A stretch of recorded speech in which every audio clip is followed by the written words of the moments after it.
Oke, assalamualaikum warahmatullahi wabarakatuh. Semangat pagi, salam petir, salam kaya rame-rame tentunya. Oke kawan-kawan, berbagi informasi seputaran P-Network, tapi tetap jaga kesehatannya, tetap beraktivitas seperti biasa. Nah kawan-kawan, kita kutip dari P-Network Indonesia ya. Pasar kripto dan koin Pi. Pasar kripto adalah pasar keuangan di mana aset digital seperti koin kripto dapat diperjualbelikan. Koin kripto adalah bentuk uang digital yang beroperasi menggunakan teknologi blockchain yang memungkinkan transaksi aman dan terdesentralisasi ya. Pasar kripto bekerja dengan cara yang mirip dengan pasar keuangan tradisional. Harga koin kripto ditentukan oleh permintaan dan penawaran, di mana penjual dan pembeli bertemu untuk menentukan harga aset. Ketika permintaan untuk semua koin meningkat, harga akan naik. Dan sebaliknya, ketika penawaran meningkat atau permintaan menurun, harga akan turun. Namun, ya pasar kripto memiliki beberapa ya fitur yang membedakan dari pasar keuangan tradisional. Salah satu fitur ini adalah volatilitas ya, harga yang tinggi, di mana harga koin kripto dapat berubah dengan sangat cepat dalam waktu singkat. Selama itu pasar kripto juga tidak diatur oleh otoritas keuangan yang sentral seperti bank sentral atau regulator pasar saham.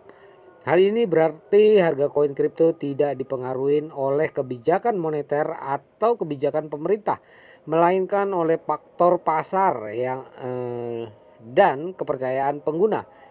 Menurut website resmi P-Network di HPP ya, https garing miring P compact ya. Pi adalah mata uang digital yang dapat digunakan untuk transaksi di dalam ekosistem Pi. P-Network juga menyebutkan bahwa Pi dapat digunakan untuk pembayaran pertukaran dan transfer nilai dalam aplikasi mereka. Meskipun begitu, perlu diingat bahwa status hukum dan klasifikasi Pi sebagai aset atau uang, mata uang ya, dapat berbeda-beda tergantung pada yuridiksi atau negara masing-masing. Namun, dari pandangan P-Network sendiri, Pi diklarifikasikan sebagai mata uang digital. Hal ini terjadi karena setiap negara memiliki peraturan dan hukum yang berbeda dalam mengatur mata uang digital dan aset kripto. Beberapa negara mengklarifikasikan kripto sebagai mata uang, seperti Jepang, di mana Bitcoin diakui sebagai alat pembayaran yang sah, sedangkan negara lain menganggapnya sebagai aset atau komoditas, seperti Amerika Serikat yang menganggap Bitcoin sebagai aset. Selain itu, ada juga negara yang belum memiliki peraturan yang jelas tentang kripto, sehingga status hukumnya masih abu-abu ya kawan-kawan. Nah, membingungkan ya kawan-kawan. Karena itu klarifikasi ya. Klasifikasi Pi sebagai aset atau mata uang dapat berbeda-beda tergantung pada hukum dan peraturan di suatu negara atau yurisdiksi. Saat ini ya di negara kita belum ada peraturan khusus yang mengatur cryptocurrency atau aset digital seperti Pi. Namun Bank Indonesia ya sebagai Bank Sentral Indonesia telah mengeluarkan pernyataan resmi pada 13 Februari 2018 yang menyatakan bahwa Bitcoin dan aset digital lainnya bukanlah alat pembayaran yang sah di sini kawan-kawan di negara kita dan tidak diakui sebagai alat pembayaran yang sah di negara kita. Selain itu pada Oktober 2022 Otoritas Jasa Keuangan atau OJK mengeluarkan peringatan kepada masyarakat Indonesia terkait potensi risiko di cryptocurrency dan aset digital lainnya yang tidak diatur oleh pihak berwenang di Indonesia. Di Indonesia terdapat beberapa peraturan hukum dan perundang-undangan yang mengatur tentang cryptocurrency saat aset digital lainnya. Di antaranya adalah ya satu Undang-Undang Nomor 7 Tahun 2011 tentang mata uang, merupakan undang-undang yang mengatur tentang mata uang di Indonesia. Di dalam undang-undang ini tidak secara khusus mengatur mengenai cryptocurrency atau aset digital lainnya. Nomor 2, Peraturan Bank Indonesia nomor 18/40/PBI/2016 tentang penyelenggaraan teknologi finansial merupakan peraturan Bank Indonesia yang mengatur mengenai penyelenggaraan teknologi finansial, termasuk di dalamnya adalah cryptocurrency atau aset digital lainnya. Nomor 3 ya, Peraturan Otoritas Jasa Keuangan nomor 77 garing POJK 01 garing 2016 tentang layanan pinjaman meminjam uang berbasis teknologi informasi merupakan peraturan OJK yang mengatur tentang layanan pinjaman atau meminjam uang berbasis teknologi informasi, termasuk di dalamnya adalah cryptocurrency atau aset digital lainnya.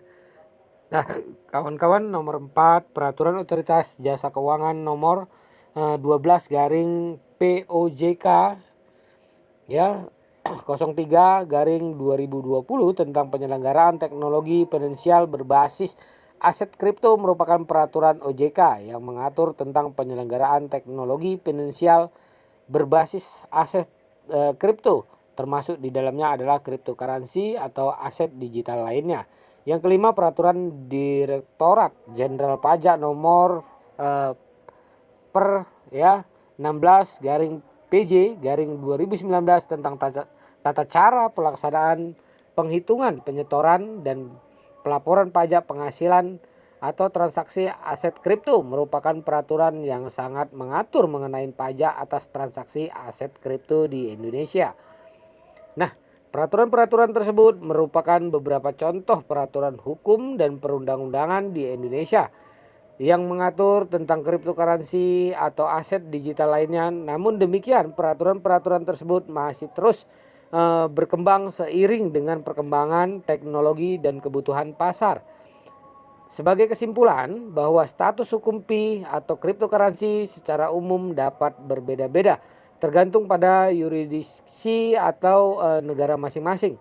Di Indonesia, cryptocurrency atau aset digital diatur oleh beberapa peraturan hukum dan perundang-undangan seperti Undang-Undang Nomor 7 Tahun 2011 tentang mata uang, Peraturan Bank Indonesia Nomor 18 garing 40 garing PBI garing 2016 tentang penyelenggaraan teknologi finansial, dan keputusan Menteri Keuangan nomor 7 garing 448 garing KMK 06 garing 2021 tentang aset kripto sebagai komoditas terdaftar di bursa berjangka, namun Pi Network tidak memiliki status resmi sebagai mata uang atau aset digital di Indonesia.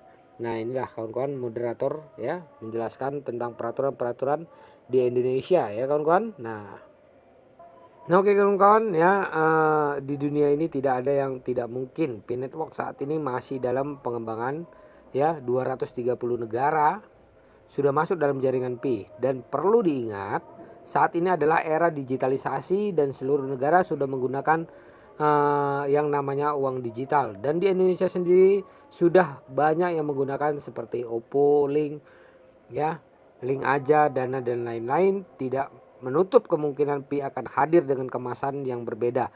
Pi saat ini memang belum terdaftar di Indonesia karena masih mempersiapkan sistem, utilitas dan ekosistem. Jika rasa sudah siap, pihak Pi akan mau atau MOU dengan pihak pemerintah. Jadi menurut saya jalan masing-masing aja, percaya dengan Pi silahkan. Nah, yang nggak percaya ya itu punya ya, begitulah kawan-kawannya. Nah, kita lihat ya, ini penjelasan Adi Mestoto ya. Setuju, tidak ada yang tidak mungkin di dunia ini. Perkembangan teknologi terus bergerak maju dan cryptocurrency menjadi salah satu inovasi yang muncul dari perkembangan teknologi ini. Terkait dengan Pi Network memang masih banyak kontroversi dan opini yang berbeda-beda ya kawan-kawan mengenai apakah Pi Network akan sukses atau tidak. Namun seperti yang telah kita bahas sebelumnya, kesuksesan Pi Network bergantung pada banyak faktor termasuk regulasi pemerintah, adopsi masyarakat, serta keamanan dan stabilitas teknologi. Sejauh ini Pi Network masih dalam tahap pengembangan dan belum resmi terdaftar di Indonesia. Namun pemerintah Indonesia telah memiliki peraturan terkait cryptocurrency dan aset digital lainnya. Seperti yang telah dijelaskan sebelumnya, hal ini menunjukkan bahwa pemerintah Indonesia sedang memperhatikan perkembangan cryptocurrency dan aset digital dan kemungkinan besar akan mempertimbangkan untuk menerima P-Network jika memenuhi persyaratan yang ditetapkan. Namun seperti yang telah disebut sebelumnya, masing-masing individu memiliki keputusan dan kepentingan yang berbeda-beda.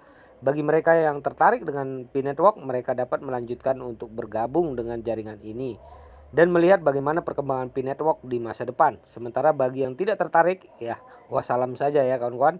Nah, mereka dapat memilih untuk tidak bergabung dan mencari alternatif lain dalam penggunaan uang digital cryptocurrency. Nah, kawan-kawan semua, intinya penjelasan semakin kita paham dan tahu tentang regulasi peraturan perundang-undangan di Indonesia seperti apa, dan semoga saja tadi telah dibahas, tidak ada yang tidak mungkin, semua bisa terjadi ya. Oke kawan-kawan, tetap semangat. Ini sebagai penjelasan buat kita semua, pencerahan buat kita semua ya kawan-kawan. Oke, salam petir, salam kaya rame-rame. Wassalamualaikum warahmatullahi wabarakatuh.